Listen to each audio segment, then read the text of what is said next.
राष्ट्रवादीच्या राजकारणात आता लढाई फक्त शरद पवार विरुद्ध अजित पवार इतकीच राहिलेली नाही, तर पडद्यामागे पवार कुटुंबाच्या बाहेर एक नवीन पॉवर सेंटर तयार होतंय का? आणि त्या केंद्राचं नाव आहे जयंत पाटील. जर हे खरं असेल तर महाराष्ट्राच्या राजकारणात आणखी एक मोठा राजकीय भूकंप होऊ शकतो. नेमकं काय सुरू आहे, चला सविस्तर जाणून घेऊयात. नमस्कार, मी सृष्टी आणि आपण पाहताय मराठी मंडळी.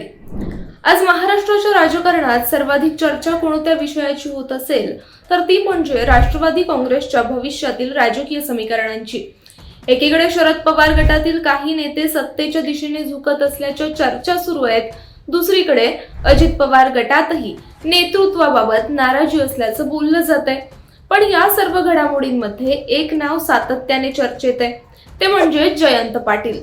आतापर्यंत चर्चा अशी होती की दोन्ही राष्ट्रवादी पुन्हा एकत्र येणार, मात्र अलीकडील घडामोडीनंतर हा मुद्दा काहीसा मागे पडलाय. आता प्रश्न असा विचारला जातोय की पवार कुटुंबाच्या बाहेर राष्ट्रवादीमध्ये एक नवीन नेतृत्व उभं राहतंय का, आणि त्या नेतृत्वाची सूत्र जयंत पाटील यांच्या हातात जाणार आहेत का?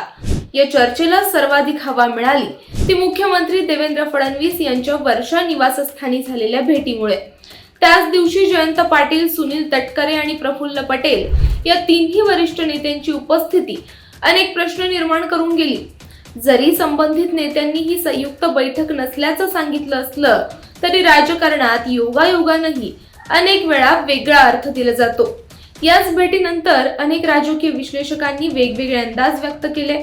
कोणी म्हणालं दोन्ही राष्ट्रवादी एकत्र येणार, तर कोणी शरद पवार भाजपसोबत जाणार अशी शक्यता व्यक्त केली. मात्र आता आणखी एक वेगळाच मुद्दा चर्चेत आलाय, आणि तो म्हणजे पवार कुटुंबाच्या बाहेर राष्ट्रवादीला नवीन चेहरा देण्याचा प्रयत्न सुरू आहे का? राजकारणात कोणताही पक्ष फक्त एका आडनावावर कायम चालत नाही. प्रत्येक पक्षाला वेळोवेळी नवीन नेतृत्व तयार करावंच लागतं. राष्ट्रवादी काँग्रेस समोरही आज तसाच प्रश्न उभा असल्याचं दिसतंय. त्यामुळे अनुभवी आणि संघटन कौशल्य असलेले काही नेते भविष्यात मोठी भूमिका बजावू शकतात अशी चर्चा सुरू झाली आहे. यामध्ये सर्वात वरचं नाव घेतलं जातं ते जयंत पाटील यांचं. अनेक दशकांचा राजकीय अनुभव, राज्यभराचं मजबूत संघटन, कार्यकर्त्यांशी असलेला थेट संपर्क आणि विविध भागांमध्ये तयार केलेली नेतृत्वाची फळी, या सर्व गोष्टींमुळे जयंत पाटील यांच्याकडे वेगळ्या नजरेनं पाहिलं जात आहे. दुसऱ्या बाजूला अजित पवार गटातही काही निर्णयांबाबत नाराजी असल्याच्या चर्चा सातत्याने समोर येत आहेत. पक्षातील काही नेते आणि कार्यकर्ते नेतृत्वाच्या शैलीबाबत समाधानी नसल्याचं राजकीय वर्तुळात बोललं जातं. या चर्चांमध्ये किती तथ्य आहे हे अधिकृतपणे स्पष्ट झालेलं नसलं तरी अशा चर्चांमुळे राजकीय वातावरण नक्कीच तापलेलं आहे. अशा परिस्थितीत जर अनुभवी नेते एकत्र आले तर पक्षाला नव्याने संघटित करण्याचा प्रयत्न होऊ शकतो अशी शक्यता काही राजकीय जाणकार व्यक्त करतायत. मात्र याबाबत कोणतीही अधिकृत घोषणा किंवा ठोस पुरावा अद्याप समोर आलेला नाही. जयंत पाटील यांच्यासोबत सुनील तटकरे आणि प्रफुल्ल पटेल या दोन्ही नेत्यांची राज्याच्या राजकारणात मोठी ओळख आहे. तटकरे यांचं कोकणातील नेटवर्क मजबूत मानलं जातं, तर प्रफुल्ल पटेल यांचे दिल्लीतील राजकीय संबंध आणि राष्ट्रीय स्तरावरील अनुभव मोठे आहेत. जयंत पाटील यांची पश्चिम महाराष्ट्रातील पकडही मजबूत असल्याचं मानलं जातं. जर हे तिन्ही नेते भविष्यात एखाद्या समान राजकीय भूमिकेवर आले तर त्याचा परिणाम राष्ट्रवादीच्या पुढील राजकारणावर होऊ शकतो. पण सध्या ही केवळ राजकीय चर्चा आणि शक्यता आहे. प्रत्यक्षात काय घडणार हे येणारा काळच ठरवेल. त्यामुळे आता राष्ट्रवादीचं राजकारण फक्त दोन गटांच्या विलिनीकरणापुरतं मर्यादित राहिलेलं नाही. उलट पक्षात नवीन नेतृत्व उदयाला येणार का? अनुभवी नेत्यांना अधिक मोठी जबाबदारी मिळणार का?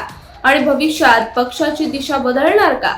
असे अनेक प्रश्न आता चर्चेच्या केंद्रस्थानी आलेत. राजकारणात एका बैठकीमुळे किंवा एका भेटीमुळे निष्कर्ष काढता येत नाहीत, पण अशा भेटींमुळे नवीन चर्चांना नक्कीच सुरुवात होते. त्यामुळे जयंत पाटील यांच्या प्रत्येक हालचालीकडे आता केवळ त्यांच्या समर्थकांचंच नाही तर संपूर्ण महाराष्ट्राचं लक्ष लागलेलं आहे. आता पुढच्या काही महिन्यात स्थानिक स्वराज्य संस्थांच्या निवडणुका, पक्षातील अंतर्गत घडामोडी आणि वरिष्ठ नेत्यांचे निर्णय या सर्व गोष्टी राष्ट्रवादीचं भविष्यातील चित्र स्पष्ट करतील.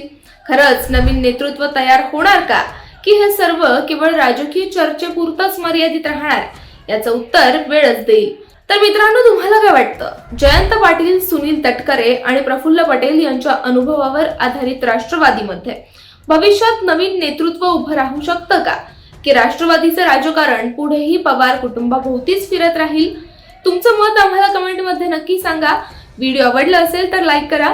महाराष्ट्राच्या राजकारणातील अशाच महत्त्वाच्या घडामोडींचे सखोल विश्लेषण पाहण्यासाठी आपल्या मराठी मंडळी चॅनलला सबस्क्राईब करायला विसरू नका. धन्यवाद.